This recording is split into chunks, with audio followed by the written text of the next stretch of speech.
start with this. Well, on Friday, April 23rd, DiBella is staging an all-female card for his girls by way of UFC Fight Pass. It will feature the ring return of Heather Harding, Melissa St. Ville, up-and-coming prospect, Ring IQ, one of Ring IQ's top prospects to watch, McHugh Craps. I want to say that these are evenly matched contests. I want to say that the quality of these matchups really is a cut above what we saw in the Clarissa Shields versus Marie-Eve Dicaire card. That card, like this card, was an all-female card, but for the most part, main event aside, the main event consisting of two unbeaten champions in the junior middleweight division, main event aside, the undercard fights were fights that weren't evenly matched. Danielle Perkins versus Monica Harrison. Jamie Mitchell versus Noemi Bosquez. Marlon Esparza versus Shelly Barnett. You know, these weren't evenly matched contests. They were takeover fights. There wasn't much chance of Monica Harrison beating Danielle Perkins. There wasn't much chance of Noemi Bosquez beating Jamie Mitchell. And there certainly wasn't much chance of Shelly Barnett beating Marlon Esparza. Main event aside, most of the fights on that card were unevenly matched, whereas the fights seen here in DiBella's upcoming card, these are evenly matched contests. Both Heather Hardy and Jessica Kamara are coming right off of losses. This is their opportunity to get themselves back in the winner's bracket. Heather's coming off that loss to Amanda Serrano over a year ago, and Jessica Kamara is coming off a loss to Melissa St. Ville. Same applies to Karina Moreno and Natalie Gonzalez. Melissa St. Ville is going to be taking on seasoned veteran Olivia Garula. For Melissa, this will be her first fight in over a year. Melissa was in action in February of last year when she beat Kamara, who's going to be fighting on this end card, and the night of the fight, the night of the Garula fight. In April. It's going to be a year's time, over a year's time, a year and 2 months since Melissa locked horns with anybody. Glad she's back in action. Glad that DiBella was able to get all of these guys a fight date. DiBella is one of the hardest working men in women's boxing. One of them. See, what you have to understand is Eddie Hearn is working miracles for the women's boxing scene, the boxing scene overall, over there in the United Kingdom, and he is having success. But here in the United States, it's a tougher sell. It's tougher on girls like Heather Hardy, Melissa St. Ville. It's tougher on guys who try to make things happen like DiBella. I don't know why that is. I don't fucking understand it. Why wouldn't I want to see two gorgeous girls punch each other in the face? They have talent. They have ability. They have experience. Some of them have sex appeal. For whatever reason, it's a tough sell. I'll tell you that the girls here stateside, they've got it hard. They really do. You know, they don't have a major promoter, a major network like Sky Sports or DAZN. They don't have an Eddie Hearn with all of his resources to get them the exposure that a Terry Harper is getting, that a Katie Taylor is getting, that a Shannon Courtenay is getting. They don't have that luxury here. DiBella's busting his ass. He is. He has been for some time. Helping to promote women's boxing. And I'm just giving it to you straight. It's the only way I know how to give it to you. This is a solid card full of evenly matched fights where anything can happen. And the aesthetic of each one of these fights makes for a barn burner, makes for an entertaining night of boxing. I don't have UFC Fight Pass. As I'm not a big follower, I'm not a big fan of the UFC. I don't really partake in mixed martial arts all that much. But for this card, I'll be getting that UFC Fight Pass. I will. My preliminary thoughts in reference to this card is I just wish that a card as solid as this one were being shown on a NBC, you know, a regular network, not even a premium cable network or a cable network, but a regular old free-to-air television network. That way, all of these fights and all of these fighters could get the maximum amount of exposure they're able to get. I do think that the card being on UFC Fight Pass really limits the size of the audience that can view it. And that's unfortunate. Though I can hardly fault DiBella for getting all his girls this opportunity because, you know, these aren't ideal circumstances here stateside, and there's been hardly anything ideal about the last 12 months. Year or so. Ultimately, this is a very solid card. It is an opportunity for all of these fighters, all of these aforementioned fighters, to get out there and show their shit. And it's a quality card. I'm not selling it to you. It's actually a very solid card overall. Now, the card is set to go down on UFC Fight Pass April 23rd. That's a Friday. And we'll get into a full fight breakdown for each one of these evenly matched contests. We'll get into a full fight breakdown for every one of these fights as the fight date approaches. He's going to close the show. and stuff like that. So the way if we can take Bob Arum and obviously Eddie Hearn and what Joshua was saying, we're getting our hopes up, if you know what I mean. But on your side, Tyson Fury's side, you said there's nothing to report. Well, let's break it down, shall we? Okay. To bare minimum. Eddie Hearn's a boxing promoter, so is Bob Arum. It's their job to sell the fight. Joshua is saying what he's saying. I don't know what he's saying. I'm not on social media at the moment at all. So whatever they say is very unimportant to me. Until I've got a date, a fight, and a hell of a load of money in my pocket, there's no fight. There's a lot of things going on, what people don't know behind the scenes. So nothing's actually on until you're actually in the ring. So yeah, we're nowhere near that at the moment. Can you understand why, like, us as fans, like, we're desperate for this fight, because it's like two British heavyweight champions, undisputed fight. Do you know what I mean? For selfishly, as boxing fans like me and everybody in here, we're looking at you and going, Tyson, please give us some good news and stuff like that. Selfishly, I mean, like, but we want the fight. I'm guessing that you definitely want the fight. You've called for Joshua for long enough. So what can you do on your part, if anything? Can't do nothing. No. It's out of my hands. It's nothing to do with me. It's nothing to do with me at all. I'm just a boxer. There's a lot of things behind the scenes going on, like I say, that can alter a fight. Do I think I'm going to be fighting Joshua in the next 10 minutes? Hell no. Do I think the fight will eventually happen sooner or later? Yes. It has to happen. But do I think it's imminent right next minute? No, I don't. Listen, we've seen Mayweather and Pacquiao. How long did that go on for? I know, but that sort of died a death. That fight was sort of like a wet fish. Do you know what I mean? Yeah. But then when it finally did happen, it was the most pay-per-view fight in history. Even though it was a wet fish, he still did just under 5 million buys. So suggest it's just the biggest fight ever in history. Yeah. Well, as you can imagine, these comments from Tyson Fury aren't at all encouraging. I mean, these comments from Tyson Fury aren't at all encouraging for the boxing fans, the boxing community at large, that is waiting for an official fight date to be announced for the big Joshua versus Fury undisputed heavyweight title fight. As you can imagine, a lot of boxing fans are having an adverse reaction to these comments from Tyson Fury, who is being rather cryptic, Non-specific. as to what the real holdup here is. And that in and of itself allows us to make certain inferences, because if the issue were, COVID-19, for example, that perhaps the COVID-19 virus could cause certain stumbling blocks in the very near future as far as a fight date and how many people will be allowed to attend the fight and where the fight would take place, that if the issue were COVID, why wouldn't the guy just say the issue is COVID?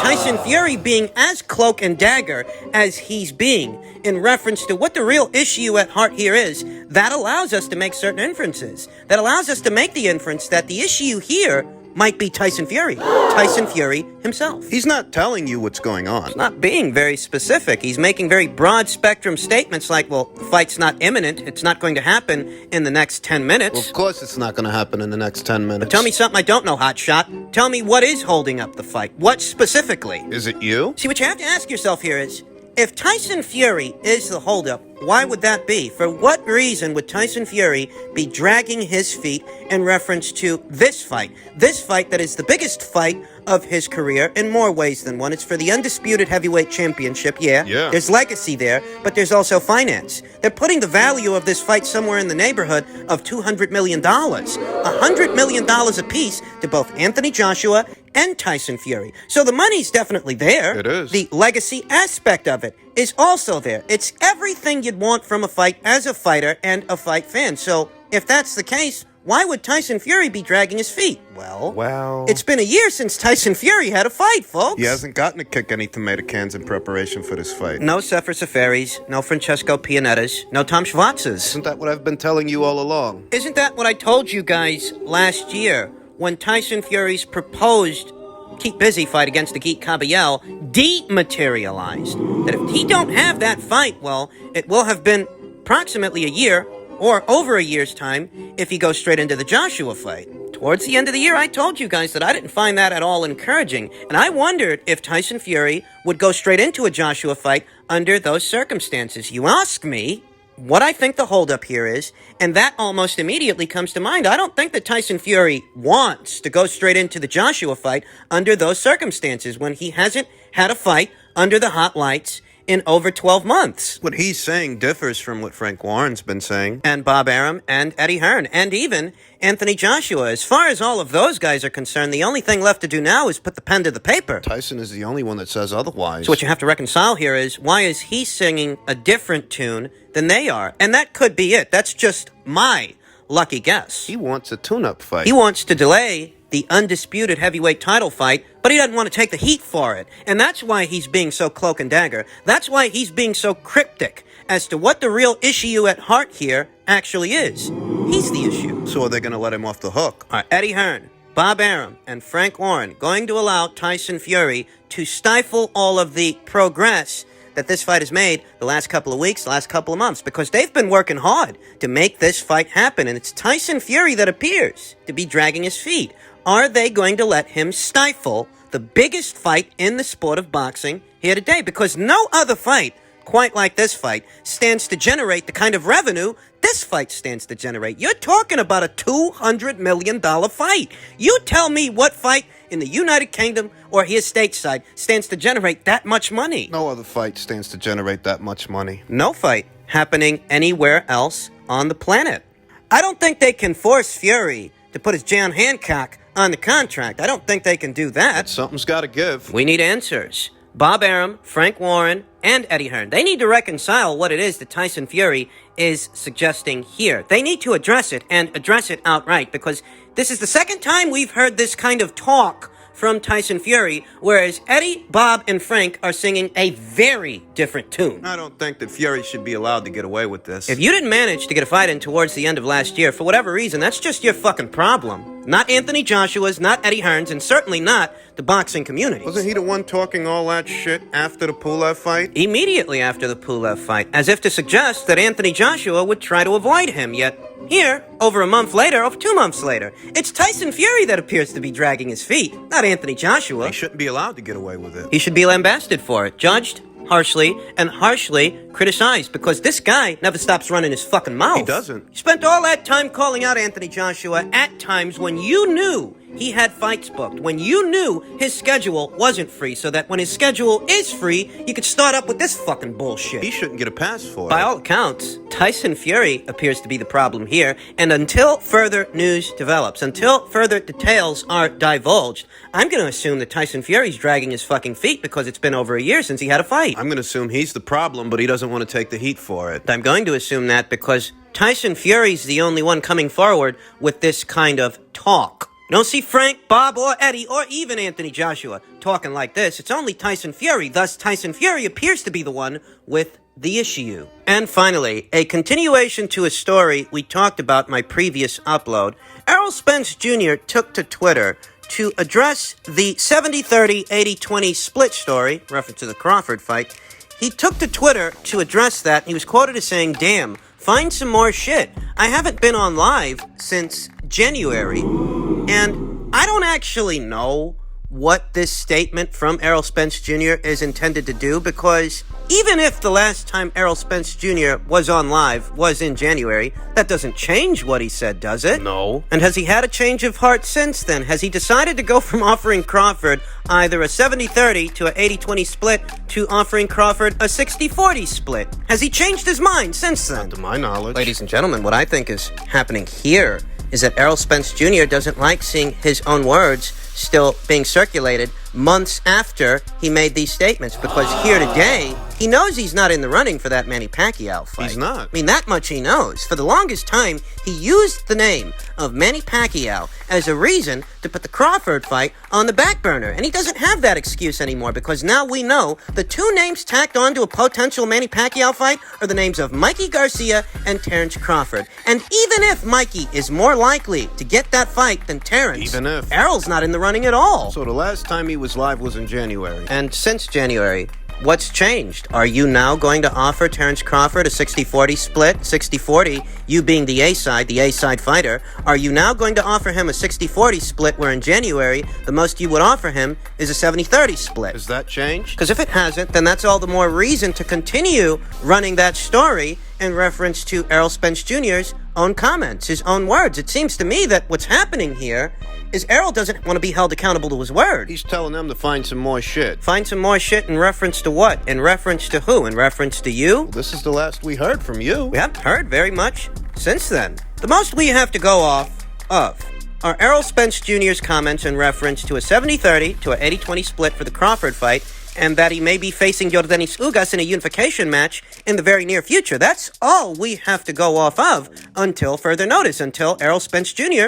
changes his mind. So why should seeing those comments still being in circulation upset Errol? As funny as this might sound, the Crawford fight has quickly become the biggest fight that Errol can have in the welterweight division. Yeah, before, the Pacquiao fight would have been a bigger fight. It would have been if he were in the running for it, but he's not. So the next best thing is the Terrence Crawford unification match, and he's no more receptive now to that unification match than he was in January when he last went live. Ladies and gentlemen, there are a lot of people that would rather spend their time arguing about who would win the fight than actually campaigning, advocating that the fight happen. There are a lot of these people out there, and I advise any one of you to use your time wisely with these people, because they have nothing but time on their hands, and they have nothing better to do. Nobody's that pressed over this fight anymore. The very moment you try to hold Errol Spence Jr. accountable for his own words, regardless of when he said them, Right. the moment you try to hold this guy accountable publicly, you're going to have guys coming out the woodworks arguing in his defense when the situation hasn't changed. He's no more receptive to a Crawford fight now than he was in January. So what the fuck are we talking about? Beating a dead horse at this point. Unless something changes, don't get mad that people are still bringing this up.